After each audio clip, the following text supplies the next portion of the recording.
But overall, not too bad of an afternoon right now. I'm meteorologist Justin Storm with Ag Director Bridgette Readel and Chief Meteorologist Dean Wysocki. If you'd like to be a part of the program today, 701-293-9000 is the Red Wing Shoes phone line, or you can always reach us via email, weather or ag at flagfamily.com. You can always watch us as well on Facebook or YouTube Live. Guys, how's your afternoon going today? We got some fun things on the program. It's going well, and it's going to be a fun day to have Machinery Pete with us. That's Greg Peterson. He's known as Machinery Pete. He comes to us from Benson, Minnesota, and he has been in the business of gauging auctions, paying attention to equipment prices for quite some time, and he's really good at it. Awesome. Right, and Bridgette, for those watching us online, I love your shirt. Can't see it all. Oh, hang on. I got to stand up. So it is a cow in red, white, and blue. That's awesome. Support local, eat more beef, United States of America. Thought this was appropriate because tomorrow is going to be Flag Day. And I was in the field this morning in our Here We Grow project, taking some video that's going to come up here in the next couple of weeks. Justin and I need one of those.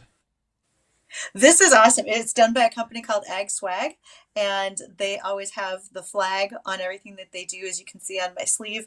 But yeah, this is pretty cool. I do like the red, white, and blue cow. That's awesome. Yeah, because when Justin goes to those PETA conventions, he can wear that shirt. That would be great. That stands for people eating tasty, right? Animals. Right? That's what that's for. Yeah, that's what it's for. All about it. We got some fun topics coming up today. We'll be talking about parasitic wasps, a predator for, what is that, gall-midge or gal-midge in soybeans, Bridgette? That'll be an interesting little... Gall-midge. Yeah, gall-midge. You know, also, how much nitrogen does corn need? That'll be interesting to find out, because I got some corn in my garden. I'd love to know how much I should add to it. And the University of Minnesota needs wheat fields for a survey. So we're going to tackle those three topics today in our guest. And again, if you want to be a part of those conversations or just join in on our conversation, some comments, questions, Red Wing Shoes phone line 701-293-9000, as well weather or ag at flagfamily.com. What do you guys want to do first? You want to touch on one of these ag topics, or should we run down that forecast real quick? What are you guys thinking? Let's talk about the parasitic wasp. That sounds pretty That's kind of what I was thinking. Mm-hmm. Okay, guys, this is, if you've seen the movie Alien, I feel like this is something part of it, but it just happened in nature, because let's remember, I'm loving it already. Mother Nature is not a Disney movie. I don't care how many times you saw Bambi. That's not how this works. So, oops, excuse me, about my microphone. All right. There is something in soybeans called the gall midge, and the gall midge is a little tiny bug that will basically chew its way into a soybean plant, okay? And it does its damage from the inside out. It sucks the sap, eats the vascular tissue, and it lays its eggs once it gets into the soybeans, and it's yield damaging, so it's not great. Now, researchers at University of Minnesota have found that there's actually a naturally occurring parasitic wasp. So this thing is a parasite. It likes to feed on other bugs, including the gall midge. So this parasitic wasp lays its eggs in the juvenile gall midge, so that the juvenile gall midge dies and doesn't do any damage to soybeans. If that doesn't sound wild, I don't know what does. I want to know how they just tripped across that. You said they were doing research. That's amazing. Yes, so that is indeed the case, is that you are finding a parasitic wasp that can tackle the gall midge, because otherwise, when you get a midge inside of a plant, you don't always have an easy way to try to control that, right? Insecticides are usually contacts. They'd be on the plant. They wouldn't necessarily all be ones that translocate throughout the body of the plant. So interesting little note, huh? So is this going to be one of those situations where people start going out and buying all these wasps and releasing them in their fields, kind of like the ladybug craze was? I'm not sure that you're going to be able to find parasitic wasps like that to buy. That seems unusual. But for whatever reason, if you can find them, they're going to be helpful in your field all on their own. They'll be out there to take care of that gall midge. And hats off to University of Minnesota for finding the issue as well as a solution to it. One of the other things they are doing is they are looking to work with growers who are raising cereals, wheat, etc. Sorry, I had to sneeze. It's the Canadian smoke. It's the Canadian smoke. That's what it is. We're going to talk about air quality next, but after the fact that if you are a cereal grower in Minnesota, and if you need or would like to participate in a cereal survey that the University of Minnesota is doing in conjunction with NDSU, they'd like to talk to you. So drop me a line, ag@flagfamily.com. I'll share that link with you for that survey. So, okay, I've flubbed up enough. You guys should talk about the weather. I said we throw another one at you. That's making the blooper reel. That was awesome. That was like when I introduced myself as you, Dean. Yeah, right. I know. And Dean constantly calls me Bonnie, who's on in the mornings, which I find hysterical. Yeah. Yep. Well, we've got some hazy conditions out there, and if you notice a milky white to the upper levels, it's more Canadian smoke that's coming in from Canada. Yippee. And taking a look at the latest smoke model, this is going to get worse before it gets better. So this is going to get a little thicker tomorrow. And it could actually make it down to the surface, at least some of it. So our air quality is going to go downhill for tomorrow. So again, if you're suffering, if you have asthma, any upper respiratory problems, and you're going to be outside, obviously conditions are going to be a little worse tomorrow. Temperature-wise, though, we're looking summer-like. Our normal high is upper 70s near 80. Instead, we're a little closer to pushing 90. So a good 8 to 10 degrees above where we should be for this time of the year. And the good news is we don't have much humidity with this, so it's a tolerable heat. That'll change a little bit as we head into Thursday. A cold front will be moving in from the west. That'll bring us a chance for scattered showers and thunderstorms. Front's going to stall nearby. Where that ends up stalling will be the focal point for more storms Friday and Saturday. So kind of a on and off stormy forecast. Nothing too heavy. So if you have plans for Dad on Father's Day, maybe an isolated shower or two on Sunday, but left it dry for now. Again, we'll see where this front stalls. And then we're going to get into a more of a progressive pattern. We've had a lot of blocking in the atmosphere still.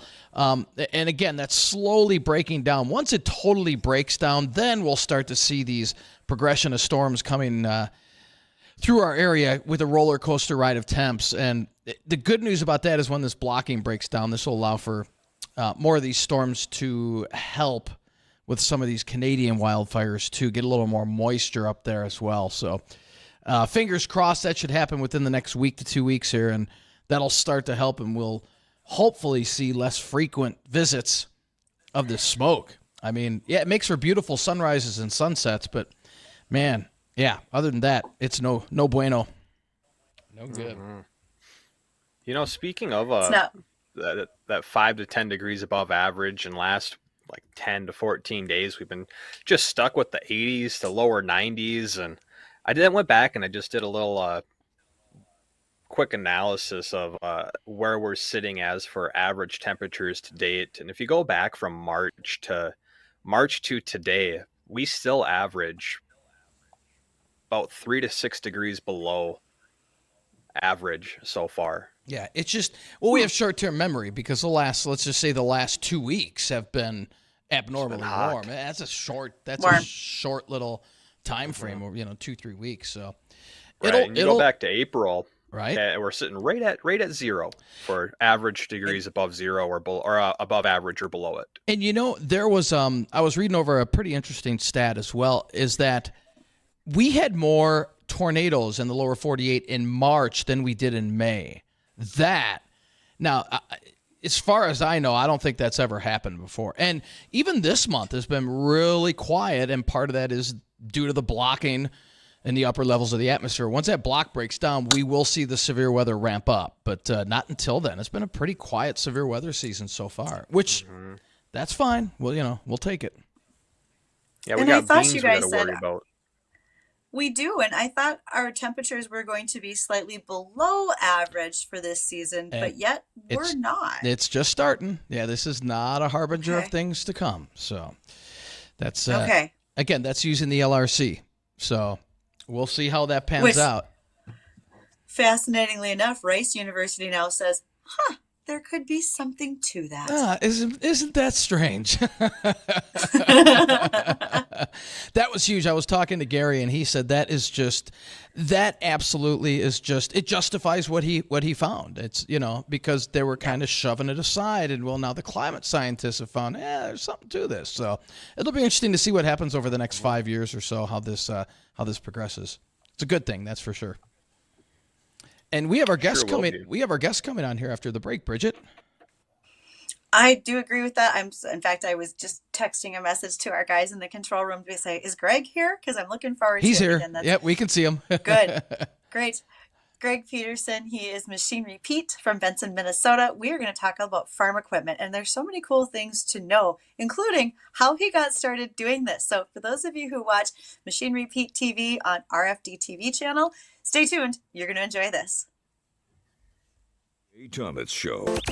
One of the deals was at the Blind Center, we get a weekly trip to Target, and my friend Bob says, "Hey, you want to go out and enjoy the fresh air outside?" Standing out there with Deacon and my white cane and trying to drink my coffee, and the next time I took a drink of my coffee, there's dollar bills and change in my coffee cup. No! They thought I was a panhandler. Oh, no! Really?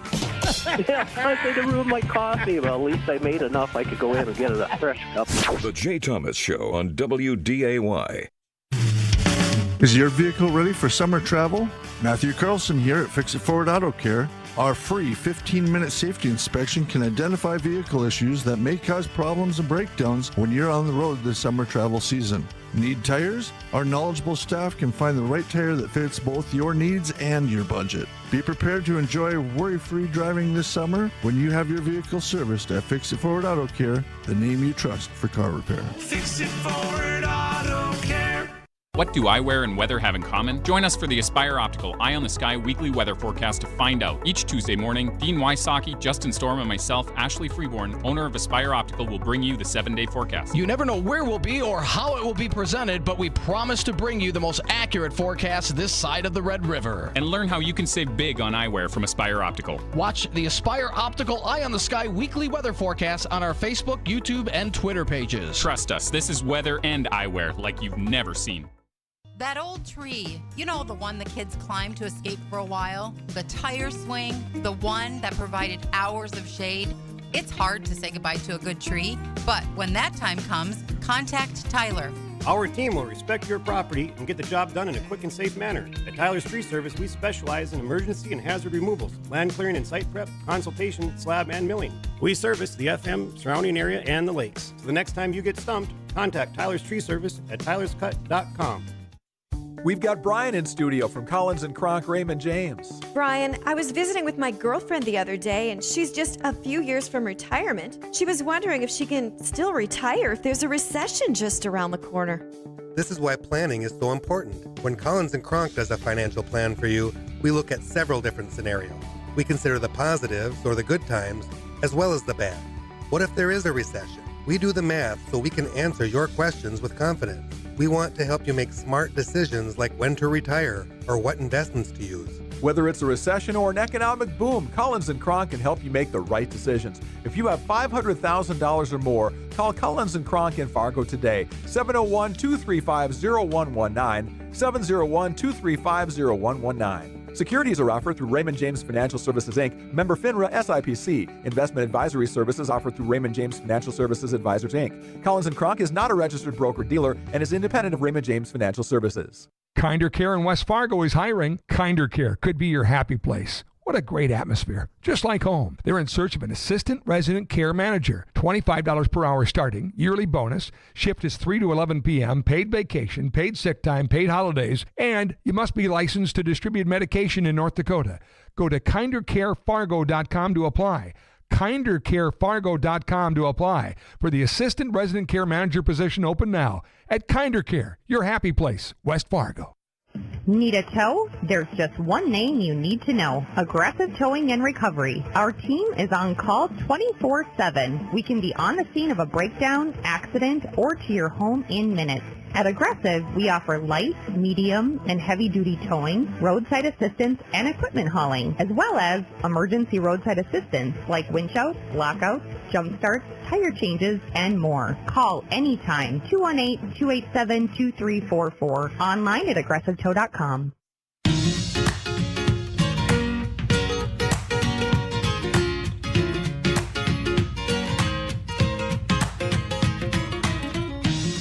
Welcome to WDAY Weather and Ag in Focus. I'm Bridgette Readel, Ag Director, along with Chief Meteorologist Dean Wysocki, Justin Storm, Weather Wizardry. That's both of them together. That's the department, is the Weather Wizardry Department.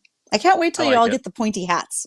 That's going to be awesome. Mm-hmm. Pointy hats will be the purple ones with stars and half moons. And Mickey Mouse ears on the side? Well, we can leave the Mickey Mouse ears out. Okay. Just the half moons and stars.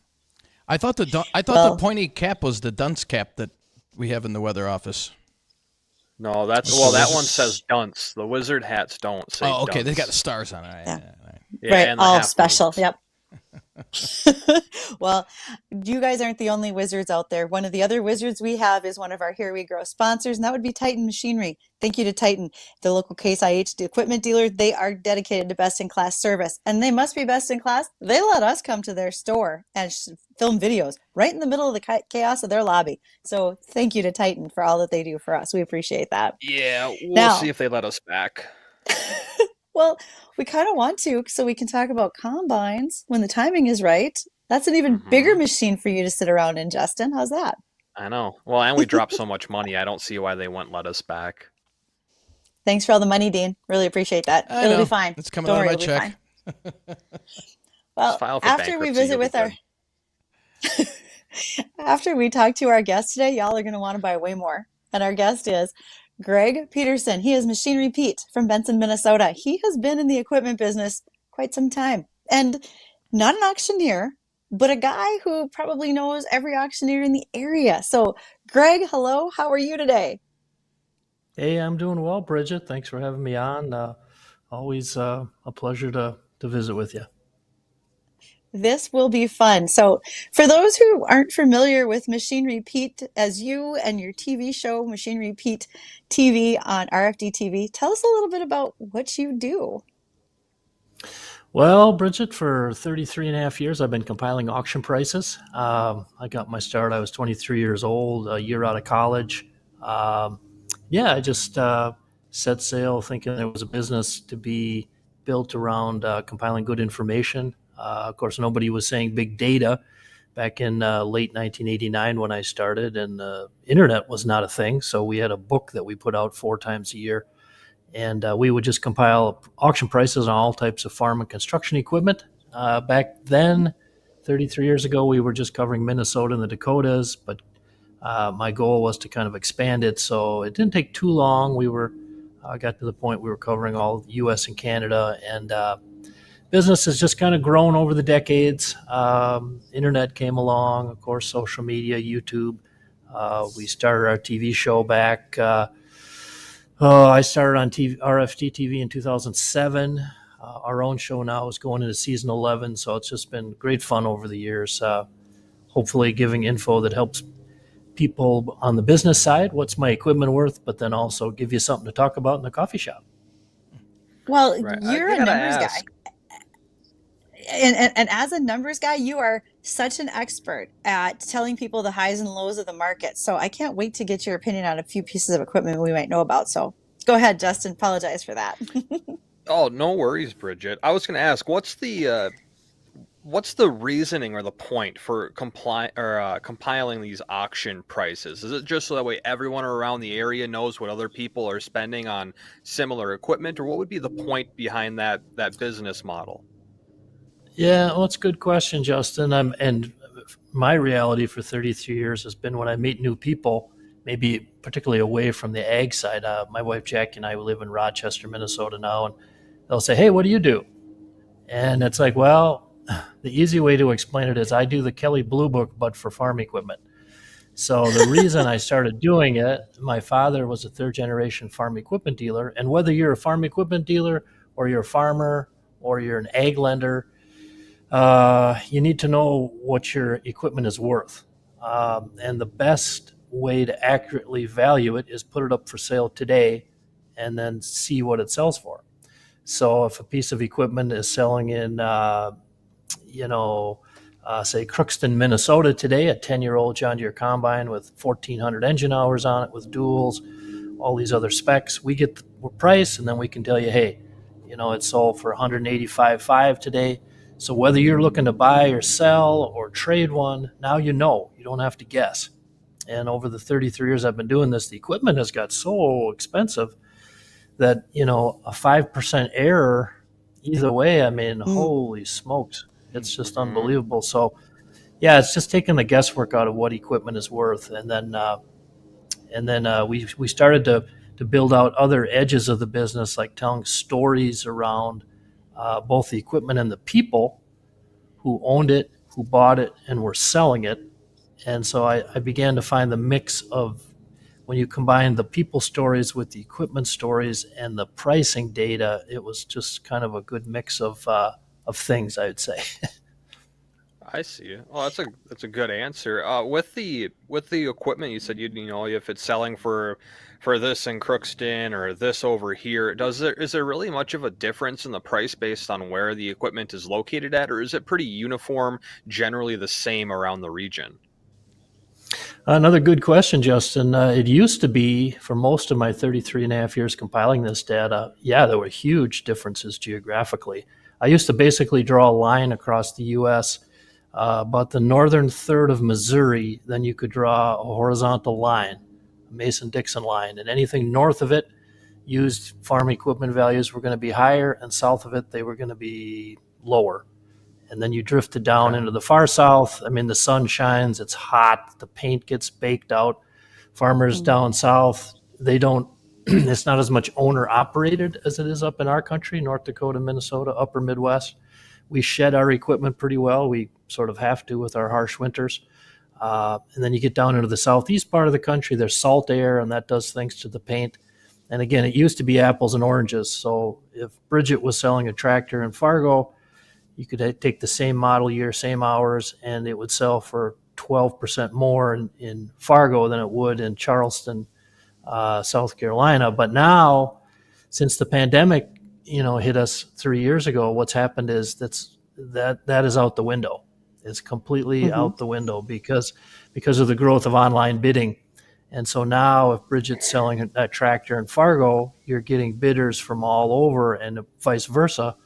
So it's really changed, and it's been fascinating to track that. And Greg, you said 35 years ago when you started this that obviously the not a lot of social media, none, and the internet just really starting to take hold. So obviously it's got to be easier now than it was back then. Is there any part of it that's more difficult now, even with more technology, or it's just easier across the board? Well, it was hard. I mean, it just was. In fact, before emailing was really a thing, I subscribed to about 30 ag papers from around the country, and I would get them every week, specifically for the purpose of looking in the back for the classified ads for all the auctions. And I would cut them out, and by the end of the day, my fingers were just ink from dealing with these clippings, and my left ear felt like it was about ready to fall off because I was on the phone all day, and I had the phone in the crook of my shoulder talking to auctioneers. And now it's all electronic, so it's easier to find the data. It used to be really hard to get it, but in terms of social media, gosh, I made my first social media post and YouTube post the first week of August of 2009. Because in 2009, on the ag side, we were maybe 18 months or 2 years behind. And it was, social media, YouTube was starting to be a thing. And I've posted every day on social media since first week of August of 2009. So it's been really interesting to watch that change and evolve over the years. And now, of course, farmers out there doing such an awesome job telling the realities of their farms. And people who were connected back maybe through a generation or two who live in metro areas now, it's fascinating to watch them want to learn about how our food is grown and the realities on the farm. So that's been fun to watch as well. And those things have turned out so cool. And Greg, with used equipment, obviously, everybody's trying to save a buck here and there. What's the oldest piece of equipment that that's out there that somebody is using effectively? Well, the people are still using. That's interesting. I mean, we've seen things at auction over 100 years old, back into the early like turn of the century, 1900s. Some of the tractors, and it's actually fascinating. In our heads, we think now tractors. We go, oh, John Deere, Case, New Holland, AGCO brands, McCormick, a few others. But back 123 years ago, there were hundreds of companies all over the country making tractors in their own geographies. So as they might, one's been sitting in a shed for 60 years, might pop up at auction to see what they sell for. You get into the old plows, of course, John Deere, they invented the plow there back in the 1800s, and it helped turn the prairie sod out in our country. And occasionally you'll see a very, very old one, but that's the fun of compiling this data. Is I've never made any predeterminations on age of equipment or size or dollar value. We just want to get a price, because we know at some point, somebody out there is going to be wondering, well, what the heck is this thing worth? And we want to show you the last 17 of them that sold. So, Well, so many more questions for you, Greg, and thank you so much for joining us. Folks, if you want to be a part of this or ask questions of Machine Repeat, you can reach us at 701-293-9000. That's the Red Wig Shoes phone line. Meanwhile, it is bottom of the hour, 1:33 in the afternoon. Be back right after this with more questions. In need of a reliable, durable building for your farm, business, man, or she shed? Look no further than Thor Buildings.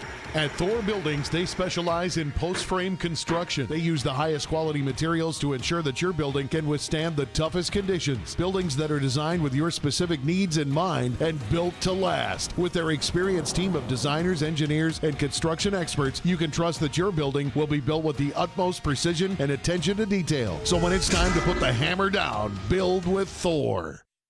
It's about tradition, values, and family ties. Pucklet Chevrolet GMC's tradition of giving back to our community remains a priority, and that's why we've partnered with many local nonprofit organizations and events. And our tradition of giving this community a fair and honest offer continues. Right now, you can save over $6,000 on select new Chevy Silverado 1500s. We're Pucklet Chevrolet GMC in Valley City. Tradition, values, and family ties. See dealer for details. Happy Days are happening in Lisbon on June 15th through the 18th. Your friends Andy and Clint at Devitt Plumbing invite you to enjoy all the fun activities and events for the entire family at Happy Days. Devitt Plumbing is proud to be a part of the Lisbon community and serving the area for over 40 years. Contact Andy and Clint for installation, remodeling, and service. Have fun at Happy Days from Devitt Plumbing. Hey Jace, I have a great idea. What? On Friday, June 23rd, we're going to go to the longest open house and we're going to jazzercise from 9 to 10. No, you can't be serious. I definitely am, and just to incentivize you, we're going to have Jersey Mike subs afterwards. You know, you should have led with that. That's the longest open house, 64-hour, record-breaking event raising funds for a cure to Alzheimer's. That sounds like a great idea, Jace. We're inviting you to join us Friday, June 23rd with the Coffee Club from 8:30 to 11 a.m. for the longest open house. Would you enjoy having 3 hot meals a day? Someone did your dishes, laundry, and helped manage your health concerns. For over 125 years, the Veterans Home has been providing quality care for veterans and their spouses. You were there for us. Now let us be there for you. Call us at 701-683-6500 or visit ndvh.nd.gov. This ad is sponsored by the North Dakota Cares Coalition and aired in cooperation with the North Dakota Broadcasters Association and this station. Wesley is a truck driver. I drive a truck, and I love what I do. A truck driver with IRS troubles. They told me I owed them $43,000. It got really bad. Quite a few letters in the mail. They were talking about wage garnishment, coming after my house, my car. Yeah, they don't play around. I seriously thought that I was going to lose everything. One sleepless night, Wesley finally made a call to Optima Tax Relief at 2 a.m. Kind of figured I'd get a machine, but I didn't. I actually got to talk to an actual person in the middle of the night. He found just what he was looking for. Oh, they were great people. You need a team of people that know what they're doing. Optima Tax, they know what they're doing. Optima Tax Relief came through with flying colors. I saved an incredible amount of money. Happy don't even come close. I was absolutely overjoyed. Take Wesley's advice. If you're in any kind of trouble with the IRS, call Optima Tax Relief.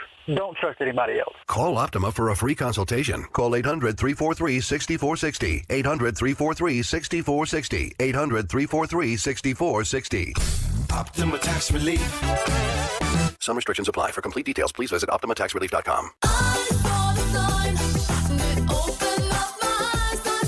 Dazzling decal on Daisy's Donuts window.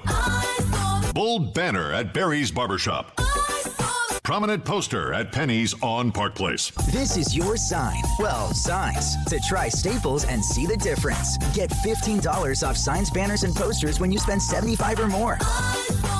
From Staples, and I couldn't miss it. N617. Visit staplesconnect.com/printbig for details.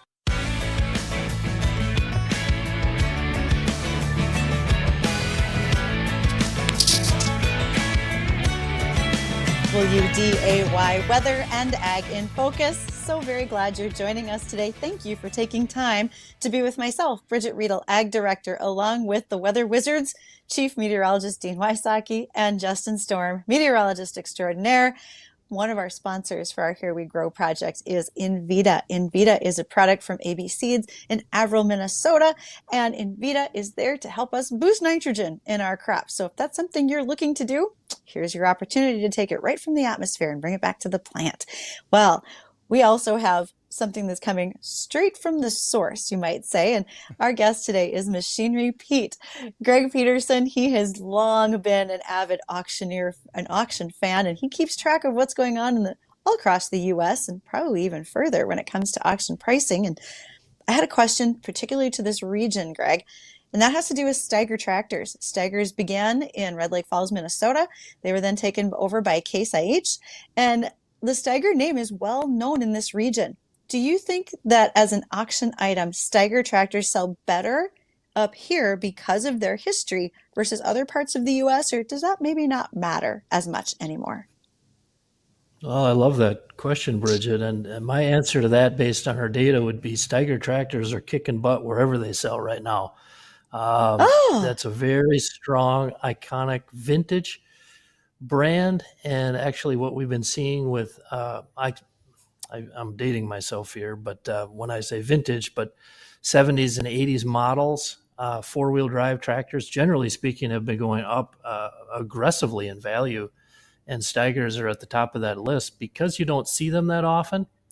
I know I posted a YouTube video maybe a year and a half ago down by Blooming Prairie, Minnesota, close to me here in the southeast part of the state, and that guy had a pair of rare Steigers, and I believe one, I'm guessing at the number, but it was $140,000 for an early 80s model. And it was astounding to watch that sell.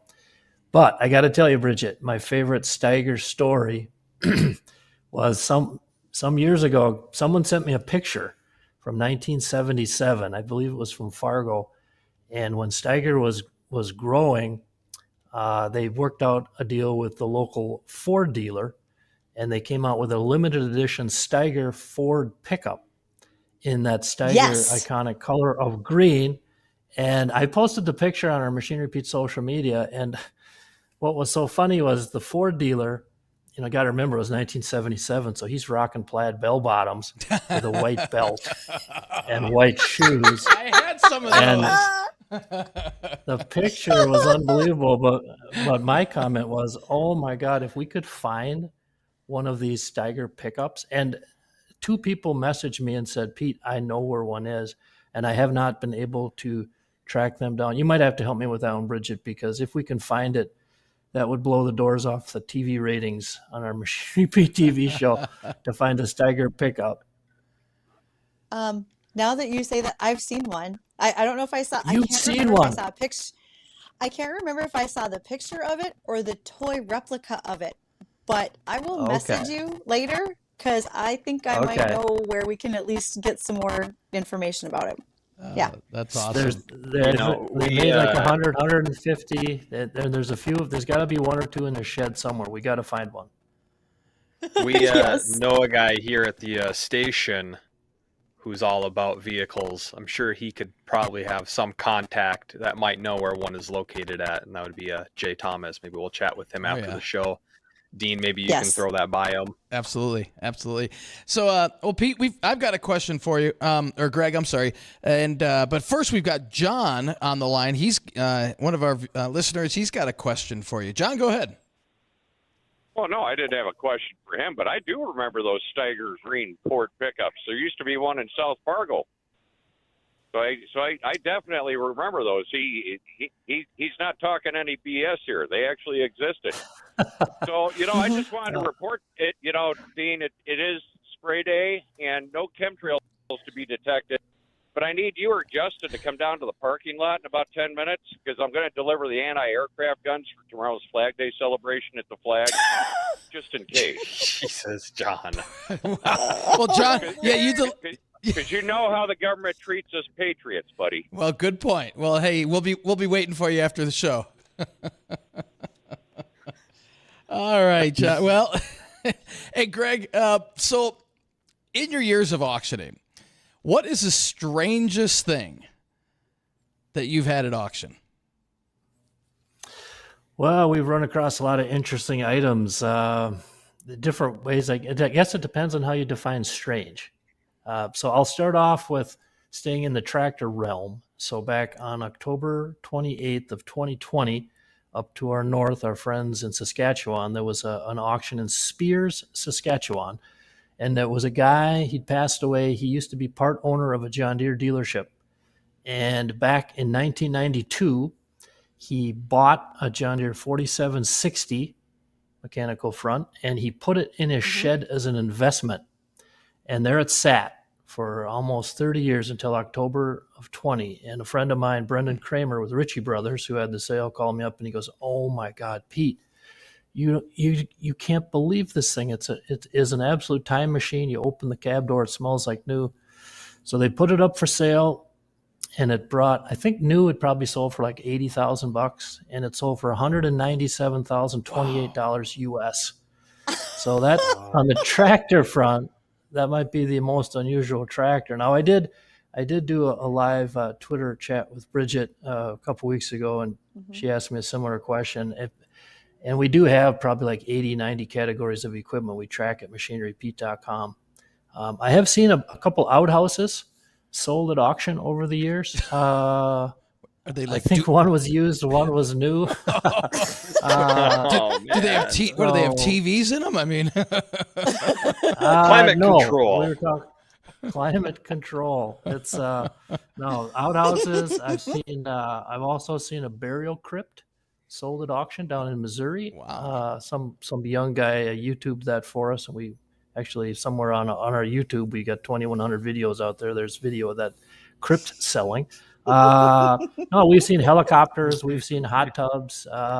Again, at just this past Saturday down in South Carolina, there was an auction with vintage neon signs, and there was a rare 15-foot GMC trucks dealership sign that brought $60,000.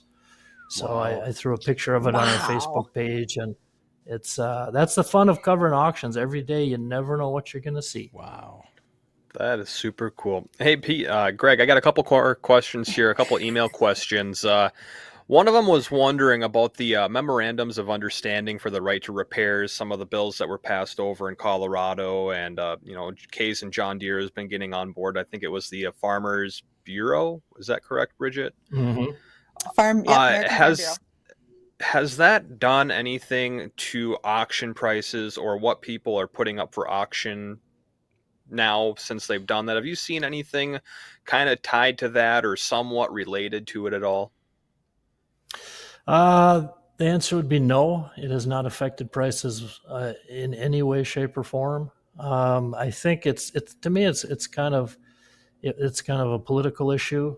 Now you could look at our auction price data, and it does scream the fact that older pre-def, pre-tier 4 engines, so basically 2011 and before, if we're talking tractors, combines, sprayers, skid steers, no question, good condition, older model tractors and stuff that don't have all the latest electronics on it, they've been going up aggressively in value, no question. Now that, a lot of people will say, well, that's a response to the more modern models out there and the fact that you can't wrench on them when they break down.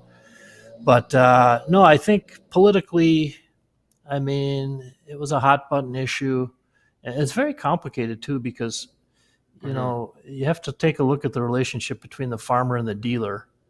And now like I said, my dad was a third generation dealer. My family goes back to 1920 in the business. So I grew up as a little kid, you know, knowing when the phone rang at 11 o'clock at night, you had to get that farmer the part he needed to keep rolling. That was part of being a good dealer. And conversely, you know, farmers need dealers to be healthy and strong so they can invest in the technology and the employees and the training to keep the farmers running. So it just seems to me with this stuff that I was glad to see Farm Bureau get involved. And I think Deere now, they're just trying to soften the edges on the argument. And they do make the tools available. You can go into any dealer and buy the tools. They're very expensive, but that you can work on these things. But they had legitimate issues with safety and warranty stuff. So like I say, it's a complicated issue, but I'm glad to see that they're starting to kind of cooperate on it. Right. And I got one more here for you. One of our emailers asked a question. Do you see farm equipment toys holding value, being a good market as well as the full-sized equipment? Oh, it's a great question. And to wind that back, I tell people there's two things I wish I would have started tracking data on besides all the 80 categories of equipment. One was land values, and the other is farm toys.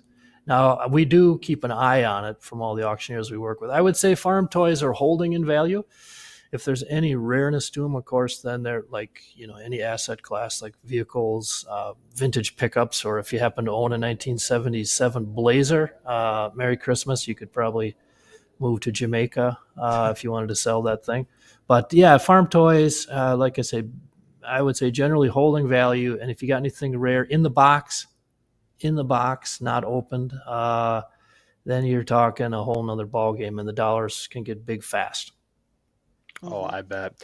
Bridgette, Dean, any last second questions here before we run out of time? We are going to be out of time, but this has been so good. So good. Yeah, it sure has.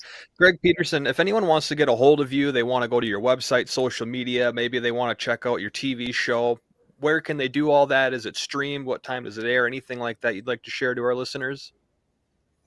Sure. I guess the hub of everything we do is our website, machinerypete.com.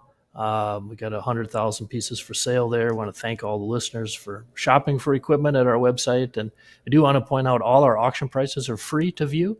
We want farmers in there looking so that you can make a good pricing decision on your next buy or sell. We got over 1 million auction prices there.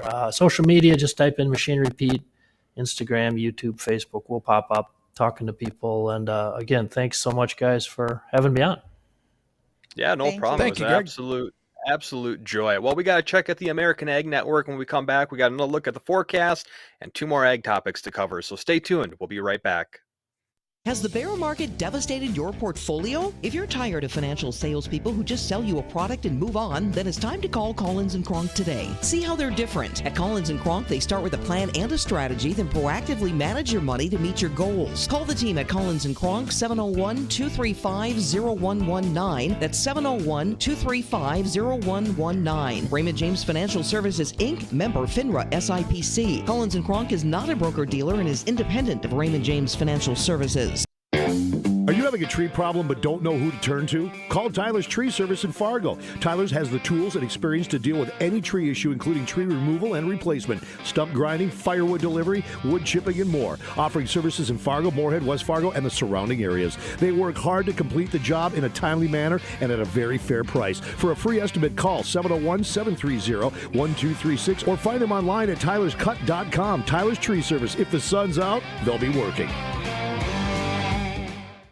If you're planning a big event for the summer, maybe it's a work function or you have a family gathering too big to host at your house, let O'Kelly's be the spot. Whether it's a grad party, groom's dinner, wedding reception, O'Kelly's has the space to make it great. And they will cater the whole thing with delicious food, a great outdoor setting by the pool, or indoors where everything is taken care of. They are attached to the Biltmore Inn, so out-of-towners even have a place to stay. Don't worry about anything. Talk to Tori at O'Kelly's, I-29 in Maine, in Fargo.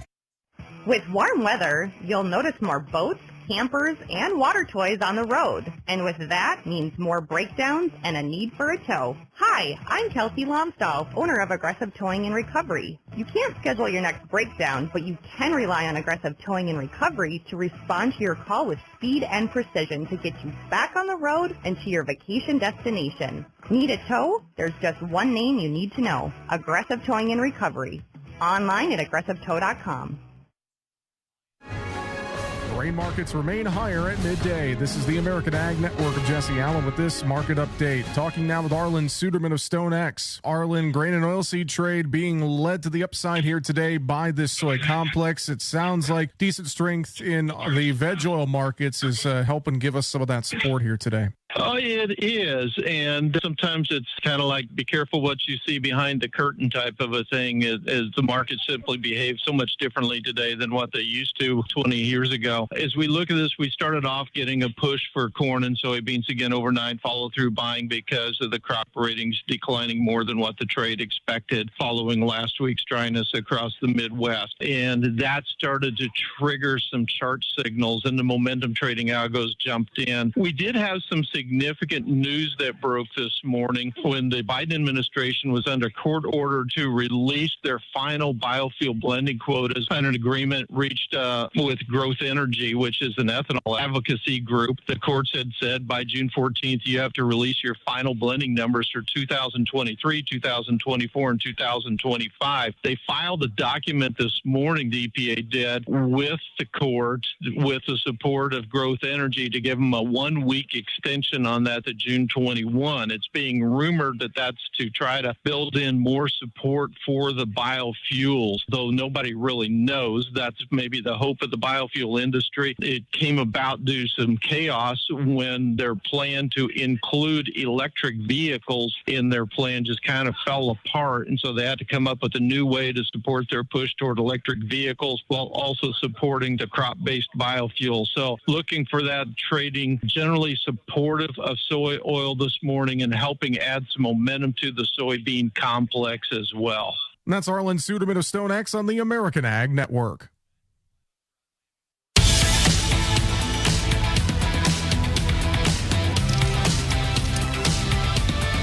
Southern Ag in Focus. Thanks for rejoining us. 154, short on time, lots to do. Let's dive right on into it. Why don't we take a look at that forecast real quick? Dean, what are we looking at out there? I know we got the haze that's kind of pulled in. We're probably going to get stuck with that for a few more days, but what's the precip outlook looking like? Well, the next chance for precip comes in here Thursday night. Looks like after dark, a cold front approaches from the west, and we'll see some scattered showers and storms along that front. Now, where that front lines up then, because it's going to be a very slow mover, we're more than likely going to hang on to scattered showers and storms Thursday and Friday, and then start to push that east into Lakes Country over the weekend. So the weekend's a little iffy right now in terms of moisture and precip for Father's Day weekend, but the areas that need the rain, hopefully we'll get the rain out of this. I mean, with those pop-up storms that we had over the last 2 weeks, there's some parts that got hammered and some got none. This should be a little more widespread, if you will.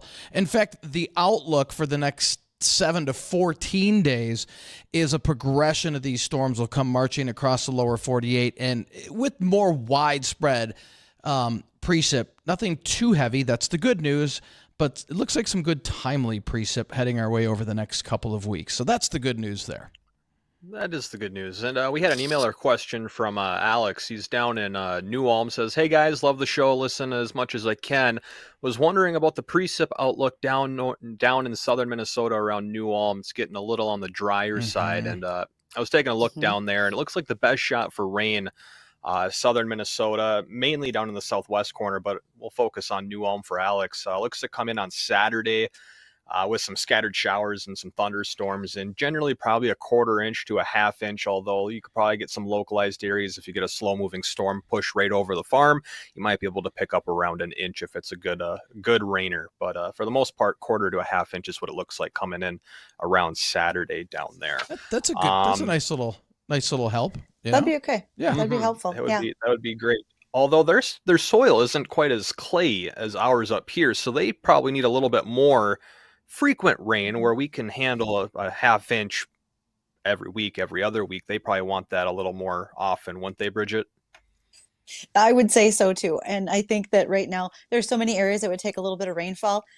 I was literally laying in our field this morning. That's how we did our video. So laying in the dirt, there was no mud. Army crawling. Pretty much. There was no mud.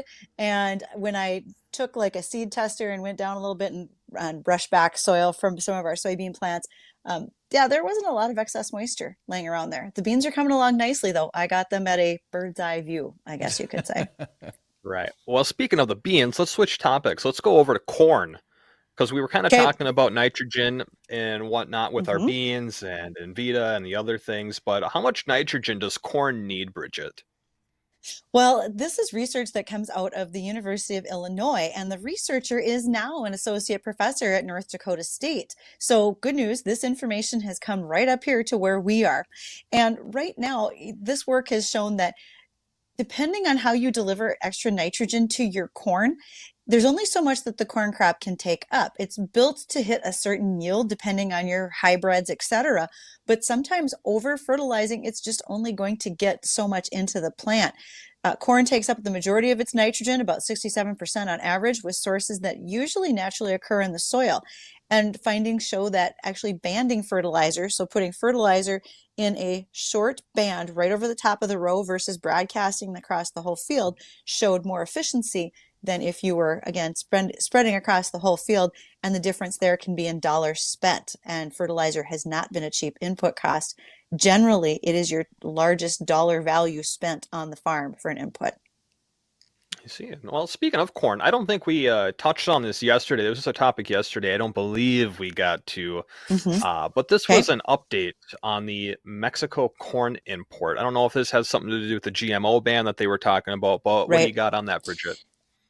It does. So in 2020, the Mexican president wanted to ban imports of biotech corn from the U.S. starting in January of 2024. And then they revised it in February of this year, and that banned biotech corn for human consumption, but still allowed for livestock.